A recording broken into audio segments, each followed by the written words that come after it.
Fala, turma, beleza? Tudo bem com vocês? Aqui o professor Wesley para mais uma videoaula para o ensino médio, primeira série do ensino médio, no modo expansão.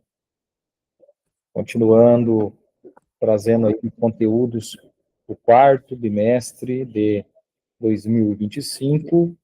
Hoje, na nossa aula aqui, vamos explorar um pouquinho sobre o wrestling, a luta olímpica, tá?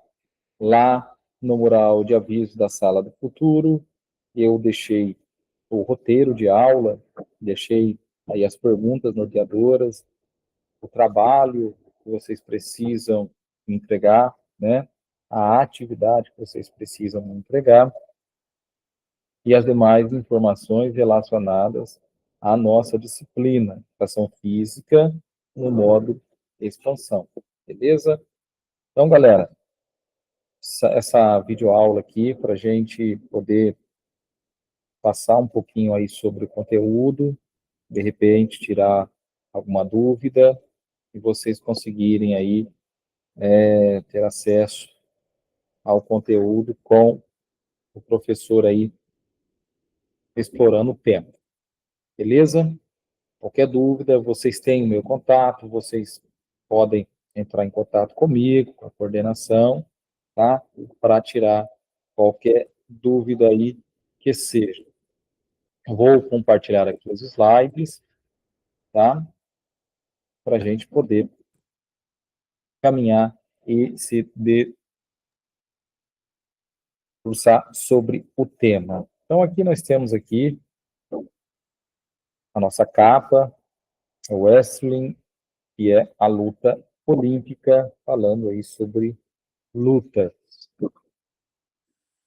E esse tema aqui é um tema que nos traz o entendimento de alguns jogos de oposição, de algumas práticas de luta que vão aí nos dando base e norteando o nosso entendimento sobre as lutas, trazendo aqui sobre o wrestling a luta olímpica. Então, os objetivos, como a gente pode ver, é compreender um pouco dos fundamentos básicos dos jogos de oposição, termos aí a capacidade de realizar essas práticas, esses jogos de oposição de uma maneira segura e consciente, compreender, como vocês, muitos de vocês já sabem, compreender o significado do respeito na prática das lutas e, por que não, aprofundar e conhecer um pouco mais sobre o wrestling, que é a luta olímpica, entendendo um pouquinho aí sobre as regras, entendendo um pouquinho sobre a modalidade, sobre esse estilo, tá bom? Então, é importante sempre reforçar o respeito e o caráter respeitoso que a luta ela exige dos seus participantes. Como vocês já sabem, muitos aí já viram a história das lutas, das artes marciais, o ser humano relacionado com a luta, com as batalhas. E hoje nós temos aí muitas artes marciais, muitos esportes relacionados à luta, ao esporte, combate, sempre baseados aí no respeito, sempre baseado aí no fair play, tá bom? Beleza. Galera, aqui nós temos a imagem que lá desde o terceiro ano dos anos iniciais, nós trabalhamos, que é o quê? Que é saber diferenciar luta de briga. Então, como vocês podem ver na imagem, nós temos à esquerda da imagem, à esquerda do slide, a imagem de um senhor e uma jovem de kimono, fazendo uma reverência em um ambiente apropriado, e reflete o quê? O caráter respeitoso, o caráter marcial, o caráter de regras, de uma filosofia. embutido ali na luta.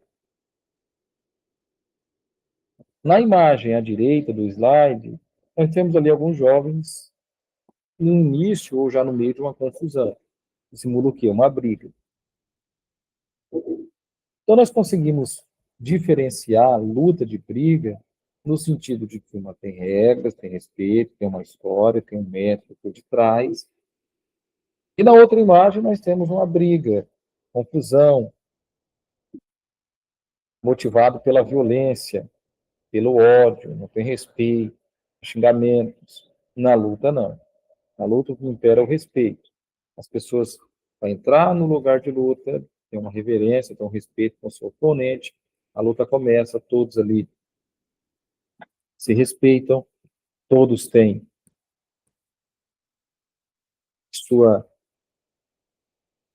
a sua maneira de ver o oponente, mas não tem briga. Terminou a luta, cumprimenta de novo, cada um do seu lado, e está tudo certo. Por quê? Nós sempre tocamos nesse assunto. Para que a luta ela não fique caracterizada como uma briga, que não é. Então a gente tem que saber diferenciar luta de briga. Nas aulas práticas, né, que vocês, alguns já praticaram, a gente percebe isso. Acabou a luta, todo mundo cumprimenta, está todo mundo se abraçando, dando risada, conversando, falando sobre ali a prática que foi feita. Agora na briga não. Nas brigas, até jura de morte tem. Então vocês percebam a diferença que é que é lutar e o que é brigar. Tá bom? Mas nisso aqui vocês já estão craques nisso aqui. Professor, mas eu não sei lutar, não pratico nenhum esporte de combate, não sei nenhuma arte marcial, o que eu faço? O que eu posso fazer? Eu posso fazer jogos de oposição, que são como se fossem brincadeiras de lutinhas. Jogos em que você precisa utilizar a força, você precisa confrontar o outro para, dessa maneira, vencer o jogo. Então, os jogos de oposição têm como característica o ato de confrontação, pode acontecer em duplas, trios, ou em grupos maiores. Tá? O jogo de oposição, como o nome sugere, parte do princípio da oposição de forças. Seu objetivo central é vencer o adversário por meio da imposição física ao outro. Na imagem aqui, nós temos o famoso cabo de guerra. O cabo de guerra, como está no destaque aqui do slide, ele remete às origens indígenas. No entanto, para esses povos, o cabo de guerra tem um caráter ritualístico. Você fala assim, você pode falar, poxa, um cabo de guerra é uma brincadeira que mede força. Legal. Mas para os indígenas tem um caráter ritualístico, tem um significado, tem uma simbologia, tem uma cultura, tem uma filosofia por detrás. Daqui nós já conseguimos ver uma característica das lutas. Então não é simplesmente um cabo de guerra, não. Tem uma carga cultural em cima disso aí. Tem um significado, tem uma simbologia. Tudo bem? Ninguém está ali por fazer, ou porque ninguém gosta do outro, e começaram a fazer essa disputa aí. Não. Existe uma história, um peso cultural por detrás. Beleza? Qual que é o princípio da oposição? O princípio de oposição de forças contrárias está presente em todas as lutas corporais. Né? Eu vou me opor ao outro. No entanto, em algumas modalidades, o uso da força para superar a resistência do adversário ganha mais destaque. E aí nós entramos na luta olímpica, tá? Que está aí exemplificado na imagem à esquerda do slide, também no sumô, que é muito conhecido aí por vocês. Eu preciso impor muita força, exige muita condição física, para que eu possa vencer o adversário nessas lutas aqui. Então, o uso da força, o combate, o confronto corpo a corpo, nessas lutas aqui, é muito visível. Outras artes marciais, outras lutas, os adversários, eles tentam se conhecer um pouco mais. Então, eles ficam ali estudando, tentando achar uma brecha para entrar um golpe e dessa maneira vencer. Aqui não, nessas lutas não, ou no jogo de oposição. Você precisa ir para o confronto para vencer, não tem outra maneira. E aí, trazendo a luta como prática coletiva, nós, se levarmos em consideração o aspecto histórico-cultural, a dimensão coletiva das lutas, como traz o destaque aqui, é ainda mais importante, pois as modalidades atuais são síntese do acúmulo histórico das gerações anteriores.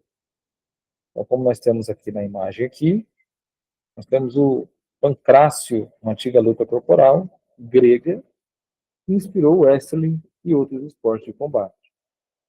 Então, percebam que o wrestling, a luta olímpica, ela tem suas origens ali na Grécia, são antigas. Existe um aspecto muito cultural, tá bom? Ainda que a luta seja considerada uma modalidade esportiva individual, o sucesso de um atleta de luta corporal,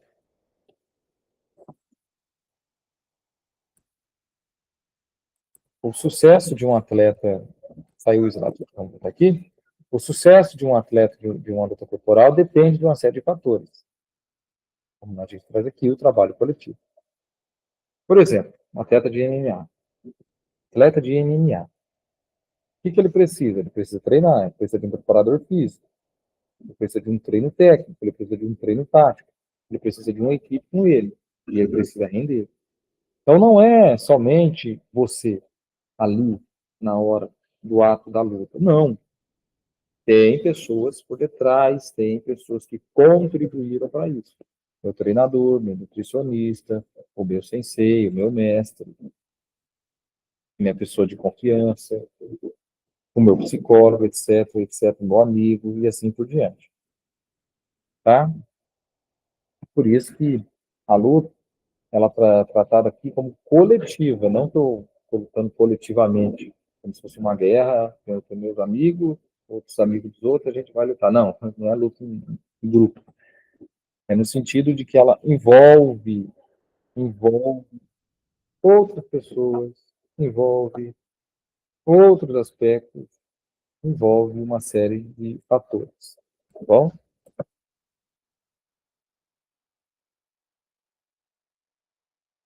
Para Jigoro Kano, aquele que inventou o judô, criou o judô, né?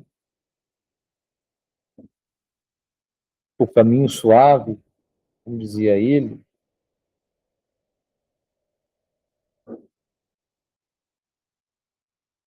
é o caminho, o meio ou a via que conduz aquele que pratica.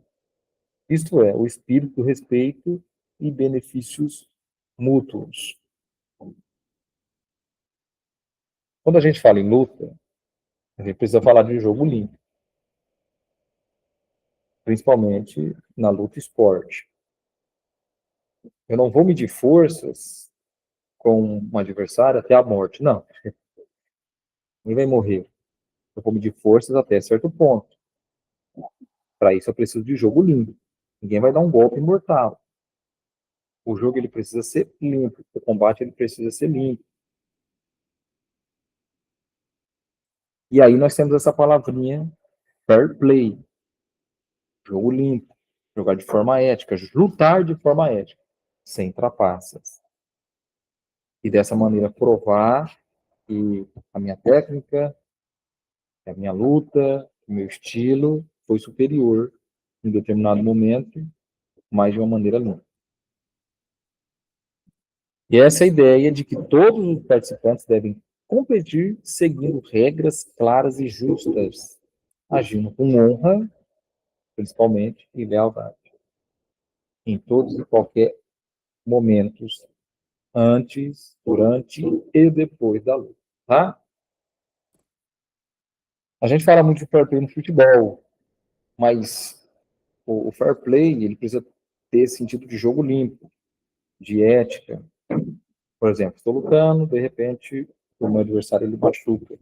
Eu vou continuar deferir golpe sobre ele? Não. Vou parar, o juiz, de repente, vai também parar, vai ver o que aconteceu, e dessa maneira vai ser conduzida aos próximos passos da luta para que o atleta volte ou não, ou ele desista.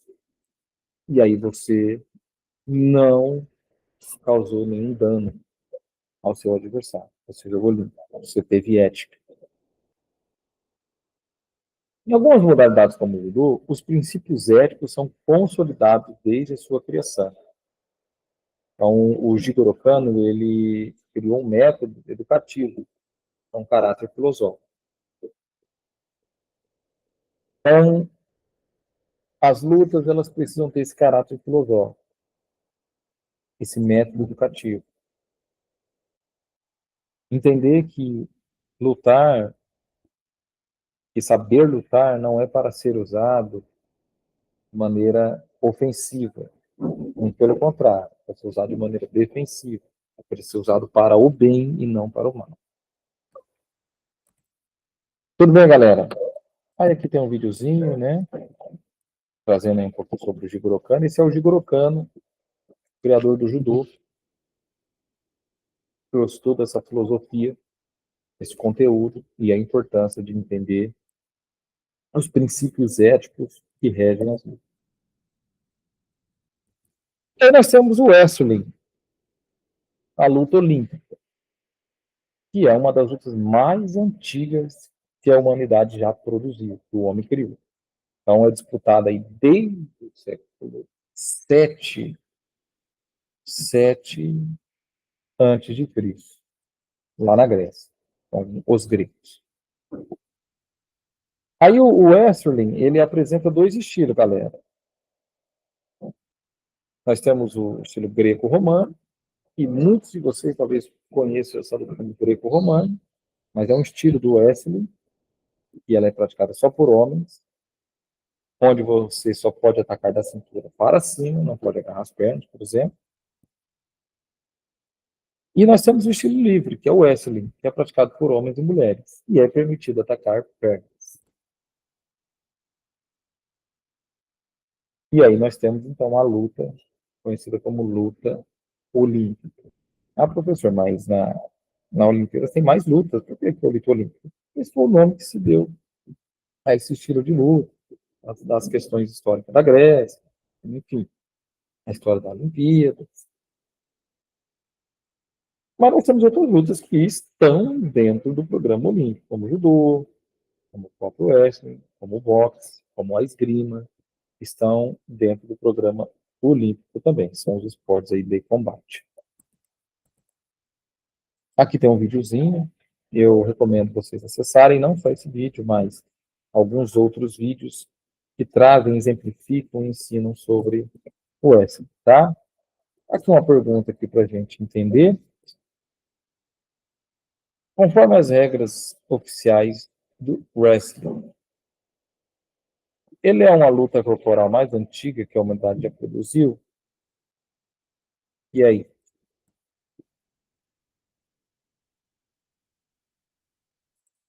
Quais são as regras do wrestling? Em caso de empate, o primeiro critério do desempate é a aplicação da técnica com maior pontuação. Tudo bem? Então, aqui trouxe um exemplo de uma regra do wrestling, né? Vocês podem assistir o videozinho para entender um pouco mais a pergunta aqui, a afirmativa que ele fez. E aqui a gente consegue ver um pouquinho das regras do wrestling, que é a luta olímpica. Galera, então para encerrar, vou deixar essas duas perguntas norteadoras aqui. Vocês respondem, tá bom? Dá uma olhadinha. O que é fair play e como ele pode ser aplicado no contexto das lutas? Quais ensinamentos e valores as lutas trazem para a sua vida escolar, para a sua vida pessoal? que isso agrega.